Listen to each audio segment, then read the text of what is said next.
Olá, Bariane, Roger e Muka. Eu quero jogar um jogo.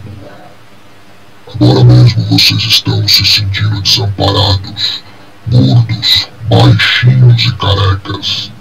É a mesma coisa do que eu. Mas agora depende de vocês e dos policiais. Alguns chamam de karma, eu chamo de justiça. Dia 29 de outubro lhes ofereço a verdade. Os três serão subjugados, colocados em armadilhas, e só existem duas maneiras de serem desarmadas. Ou por mim, ou por policiais que terão que localizar vocês. Aproximar-se com cautela, estudar e desarmar as armadilhas. E ainda tirarem vocês do complexo enfrentando meus discípulos Jigsaw. Você pensa que acabou? Você pensa que está seguro? Você está errado.